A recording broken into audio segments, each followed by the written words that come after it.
नारायण सत्संग कर, सीख भजन की रीत, काम क्रोध मद लोभ में गई आर बल बीत। श्री नारायण स्वामी हम आप समस्त साधकों का मार्ग प्रशस्त करते हुए बतला रहे हैं कि भजन कैसे करना चाहिए। साधक मन की जिज्ञासा बार बार प्रश्न रूप में प्रस्तुत होती है कि नाम जप कैसे करना चाहिए, नाम जप का विधि निषेध क्या है, नाम जप की वास्तविक विधि क्या है, वह कौन सी विधि है जिसके द्वारा नाम तत्काल फलदायी होता है। आज श्री नारायण स्वामी के इन दोहों को श्रवण कीजिए और जानिए भजन की उचित रीति क्या है। हम आप साधक जीवन में क्या करें और क्या नहीं, कैसे हमारी रहनी हो कि हम आपको भी उन श्याम सुंदर की, उन राम जी की, उस परम तत्व की आभा का आभास हो पाए। स्वामी जी लिखते हैं, सत्संग कर सीख भजन की रीत। संतों का संग करने से तू जान पाएगा कि भजन की रीति क्या है। काम क्रोध मद लोभ ये जो शत्रु हैं भीतर के, इन्हीं के कारण तेरा आज तक का समय बीत गया। इन सबको अपने भीतर से निकाल बाहर कर और हरि का भजन कर, यही एक सार है। स्वामी जी कहते हैं, बहुत गई थोड़ी रही नारायण अब चेत, काल चिरैया चुग रही निस दिन आयु खेत। संसार की नश्वरता को, इस शरीर की नश्वरता को प्रकट करते हुए स्वामी जी कह रहे हैं, बहुत सा समय हम आपने संसार के भोगों को प्राप्त करने के लिए यूं ही बिता दिया।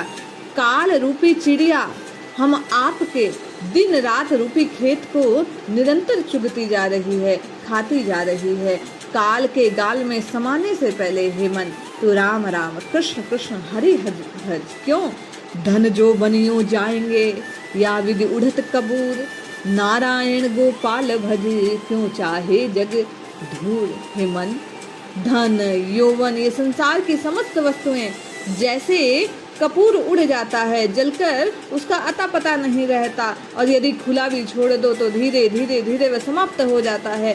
उसी प्रकार ये संसार भी धीरे धीरे बीतता जा रहा है। इसलिए हे मन, नारायण स्वामी कहते हैं, तू गोपाल को भज, गोविंद को भज, राम जी को पुकार।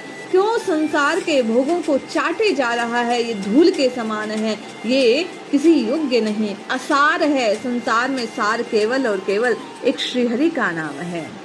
तेरे भावे जो करे भलो बुरो संसार, नारायण तू बैठ के अपनो भवन बुहार। नारायण स्वामी जीव की, साधक की सामान्य स्वाभाविकता को प्रकट करते हुए कहते हैं कि हम आप अपने स्वयं का निरीक्षण परीक्षण नहीं करते, हम दूसरों के दुर्गुणों की ओर दृष्टि करते हैं। इसने ये गलत किया, ऐसा किया, ऐसा किया। वे हम आपको चेताते हुए कहते हैं कि साधक को सब कुछ त्याग कर, दूसरों के भले बुरे का विचार छोड़कर अपने मन रूपी भवन को, इस मन मंदिर को पवित्र बनाने के लिए सत्संग रूपी गंगा से नित्य इसे मलिनता को दूर करने का प्रयास करना चाहिए, स्वच्छ बनाने का प्रयास करना चाहिए। क्यों? क्योंकि धन विद्या गुण आयु बल ये न बड़प्पन देत, नारायण सो ही बड़ो जाको हरि से हेत। हे जीव तू चेत, संसार के दृश्य से धन विद्या गुण आयु बल ये बड़प्पन देने वाले हैं, लेकिन वास्तव में ये बड़प्पन देते नहीं हैं, क्योंकि जैसे जैसे ये मिलते हैं जीव को अहंकार पुष्ट होता है, जीव संसार में रहता है, जीव संसार की ओर ही प्रवृत्ति को प्राप्त करता है, उसी में डूबता चला जाता है, भोगों की ओर आकर्षित होता चला जाता है। नारायण स्वामी कहते हैं, असली बड़प्पन तो वह है, पूजनीय वह है जिसका प्रभु से प्रेम हो, जो हरि से प्रेम करने वाला हो, जो हरि नाम को उच्चारित करता हो, जो हरि की कथा को गाता हो, जो हरि का प्रेमी हो। इसलिए हे मन, हे साधक, तू राम राम कृष्ण कृष्ण भजता रहे, प्रभु से प्रेम करता रहे। नारायण हरि भजन में तू जन देर लगाए, खा जाने या देर में श्वासा रहे कि जाए। नारायण स्वामी चेताते हैं, ये शरीर नश्वर है, आज तो ये श्वास चल रही है, कल आए ना आए, इसलिए भजन में देर मत कर। कल करूँगा, आगे करूँगा, इस विचार को त्याग। आज अभी इसी वक्त से अपने उद्धार को पूरित करने वाले इस राम कृष्ण हरि का जप कर। हे मन, तू राम राम जप। नारायण स्वामी साधकों को संसार का सत्य बतलाते हुए कहते हैं कि दुख सुख इन परिस्थितियों से घबराने की आवश्यकता नहीं, क्योंकि नारायण दुख सुख उभय भ्रमत यथा दिन रात। बिन आए जो आ रहे, बिन कहे त्यों जान। जिस प्रकार दिन रात को कोई आने के लिए नहीं कहता, समय बीतता है तो दिन और रात अपने आप होते हैं, उसी प्रकार जीव के साधक के जीवन में सुख और दुख आते जाते रहते हैं। बुलाने पर तो आते नहीं हैं और बिन बुलाए चले जाते हैं। इनका क्रम यही है, आज सुख तो कल दुख तो सुख। ये तो संसार की रीति है। इसलिए हे मन, तू उनसे प्रभावित मत हो। तू केवल राम कृष्ण हरि को जप। गुण गावे गोपाल के, भरि लावे दृगनीर। नारायण नहीं परे बिन देखे बलवीर। राम नाम की रटना कैसे लगाएं? श्री नारायण स्वामी कहते हैं कि गोविंद के गुण गाते हुए, गोपाल के गुण गाते हुए, राम जी को पुकारते हुए नेत्रों से अश्रु की धारा विरह के कारण बह जाए, हृदय ये वाणी गदगद हो जाए, हृदय में प्रेम जो हरि का है वो समाये नहीं। गोविंद को देखे बिना, गोपाल को देखे बिना, बलवीर अर्थात बलराम जी के भ्राता उन कृष्ण को, उन मनमोहन को देखे बिना हृदय को चैन ना पड़े। ऐसी साधक की स्थिति होती है जब नाम से प्रीति की प्राप्ति होती है। गुण मंदिर सुंदर युगल, मंगल मोल निदान।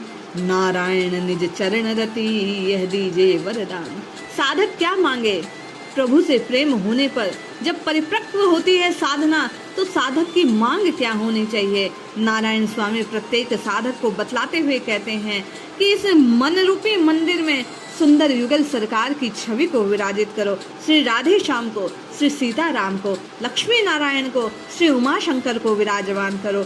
उन मंगल मूर्ति का सदा ध्यान करते रहो और नारायण उनके चरण कमलों में साधक केवल एक ही बात मांगे कि हे नाथ, आपके इन चरणों में हमारी रति हो जाए, हमारा प्रेम हो जाए। मेरे मन की आसक्ति, मेरे चित्त की आसक्ति, ये जीव केवल और केवल आपके चरणों से जुड़ा रहे। बस इतनी सी कृपा करें। जिनको मन हरि पद कमल, निस दिन भ्रमर समान।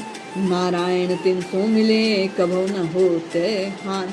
नारायण स्वामी यहाँ संकेत में प्रकट करते हैं साधक क्या करे क्या ना करे कि साधना पुष्ट हो, किससे मिले किससे ना मिले। संसारी से मिलना सदैव साधक के लिए हानि को देने वाला है।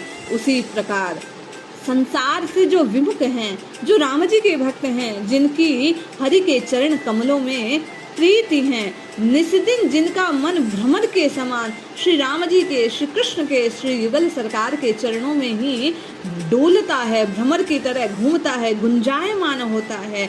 नारायण स्वामी कहते हैं साधक का ऐसे संतों से संग करने पर निश्चित लाभ होता है, कभी उनकी हानि नहीं होती। इसलिए हे मन, तुम दूसरों की ओर से दृष्टि हटा, संतों का संग करते हुए सत्संग की रीति को जानकर नित्य निरंतर राम कृष्ण हरि को जपते रहो, प्रभु को पुकारते रहो, तो ही जीवन में सार है।